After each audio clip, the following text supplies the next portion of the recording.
Good morning sa lahat. Tara magbasa na tayo ng ating libro guys. Magandang balita Biblia. Today is 23 January 2024. Nandito na tayo sa aklat ng Job chapter 8. Makatarungan ang Diyos. Basa. Job chapter 8 verse 1. Ito naman ang sagot ni Bildad na Suhita. Verse 2. Hanggang kailan ka magsasalita ng ganyan, mga salitang parang hangin at walang kabuluhan? Verse 3, hindi pinipilipit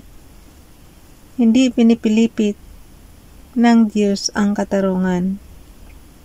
Hindi binabaluktot na makapangyarihan ang katwiran. Verse 4, maaring nagkasala sa Diyos ang iyong mga anak, kaya't ibinigay niya sa kanila ang parusang nararapat. Verse 5, ngunit kung ikaw ay lalapit at makiusap sa Diyos na makapangyarihan.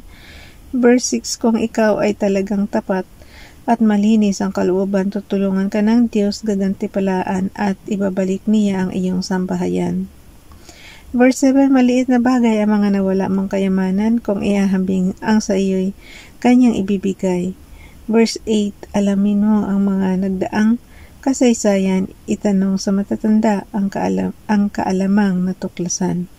Verse 9, buhay natin maikli lang at kaalaman natin kulang, parang anino lamang tayong dumaan sa ibabaw ng sanlibutan. Verse 10, pakaisipin mo ang kanilang mga aral, ang kanilang sinasabi ay iyong pakinggan. Job chapter 8 verse 11, ang halaman sa tubigan ay di mabubuhay kundi sa matubig at malamig na lugar lamang. Verse 12, ito'y unang nalalanta kapag ito ay natuyuan, kahit bagong tubo pa lang at di pa napuputulan. Verse 13 guys, ganyan ang katulad ng mga taong walang Diyos, pag-asa ay mawawala kapag ang Diyos ay nilimot. Pakisabayan ako ng basa sa inyong mga magandang balita Biblia guys. Nandito na tayo sa Job chapter 8 verse 14. Ang mga bagay na pinagkakatiwalaan nila ay kasing rupok lamang ng sapot ng gagamba. Verse 15, kapag ito'y nasandalan, agad itong nalalagot. Kapag ito'y hinawakan, tiyak itong masisira. Verse 16, ang masasamang tao parang damong nagsusulputan, tulad ng masamang damong kumakalat sa halamanan. Verse 17, bumabalot sa mga bato ang kanilang mga ugat at sa bawat bato nila'y humahawak. Verse 18, ngunit kapag sila'y nabunot sa kinatatamnan, wala nang nakakaalala sa dati nilang kalagayan. Verse 19, ganyan ang kasiyahan ng masamang tao, may iba namang lilitaw at kukuha ng kanilang pwesto. Verse 20, hindi pababayaan ng Diyos ang mabuting tao, ngunit sa masamay hindi siya sasaklolo. Verse 21, patatawarin ka niya at pasisigawin sa tuwa. Verse 22, ngunit ang mga kaaway mo'y kanyang ipahiya at ang tahanan ng masama ay ganap na mawawala. Uy, pikit yung mata ko. Antok ko talaga. Nandito na tayo sa aklat ng Job chapter 9, ang sagot ni Job. Job chapter 9 verse 1, ito naman ang tugon ni Job. Verse 2, matagal ko nang alam ang mga bagay na iyan, ngunit sino bang matuwid sa harap ng may kapal? Verse 3, mayroon bang maaring makipagtalo sa kanya? Sa 1,000 niyang tanong, walang makakasagot kahit isa. Verse 4, ang Diyos ay matalino at makapangyarihan, sinong lumaban na sa kanya ay nagtagumpay. Verse 5, walang sabi-sabing inuuga niya ang bundok, sa tindi ng kanyang galit ito'y kanyang dinudurog. Verse 6, ang buong lupa ay kanyang niyayanig at inuuga niya ang saligan ng daigdig. Verse 7, maari niyang pigilan ang sikat ng araw, pati ang mga bituin sa kalangitan. Verse 8, mag-isa niyang inilatag ang kalangitan, kanyang tinakpan ang dambuhalang karagatan. Verse 9, siya ang gumawa ng mga bituin sa kalawakan, sa oso, sa Orion, sa Pleiades, at mga kumpol ng mga bituin at katimugan. Verse 10, makapangyarihan niyang gawa ay hindi maunawaan, ang kanyang mga himala ay hindi mabibilang. Verse 11, Job chapter 9 verse 11.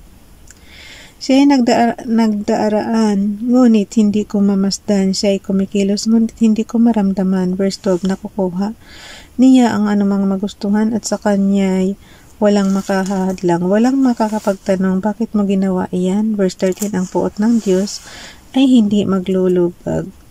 Sa mga tumulong sa dambuhalang si Rahab. Verse 14, paano ko masasagot ang tanong niya? Sa akin, maghahanap pa ako ng mga salitang aking bibigkasin. Verse 15, kahit ako'y ay walang sala ang tangi kong magagawa sa harap ng Diyos na hukom ay makaawa.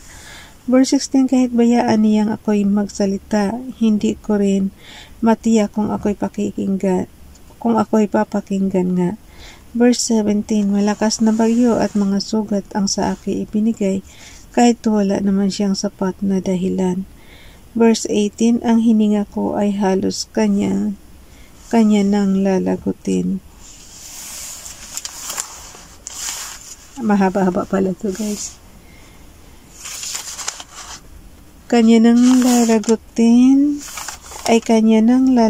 Verse 18, ang hininga ko ay halos kanya nang lagutin. Puro kapaitan ang idinulot niya sa akin. Verse 19, sa lakas niyang taglay, hindi siya kayang talunin, hindi siya maaring pilitin, at sa hukuman ay dalhin. Verse 20, ako'y walang kasalanan at tapat na namumuhay, ngunit bawat sabihin ko ay laban sa aking katauhan. Verse 21, wala nga akong sala, ngunit hindi na ito mahalaga, wala nang halaga ang aking sarili, pagod na akong mabuhay. Verse 22, isang pupuntahan natin ay antok na talaga ang layo ng binabasa ko. Verse 22 tayo muna. Iisa ang pupuntahan ng lahat, ito ang aking nasabi, kapawawasakan ng Diyos ang masama at ang mabuti. Verse 23, kung ang tanong matuwid ay biglang namatay, tinatawanan ng Diyos ang sinapit ng kawawa. Verse 24, hinayaan niyang ang daigdig ay pagharian ng masama. Ang paningin ng mga hukom ay tinatakpan niya. Kung di siya ang may gawa nito, sino pa nga kaya? Si Satanas, di ba? Verse 25, ang aking mga araw ay mabilis lumilipas. Walang mabuting nangyari, kaya't nagmamadaling tumatakas. Verse 26, parang mabilis na bangka ang buhay kong ito, kasing bilis ng agila kung dumadagit ng kuniho. Verse 27, kung kakalimutan ko na lang ang aking pagdurusa at tatawanan ko na lang ang aking problema.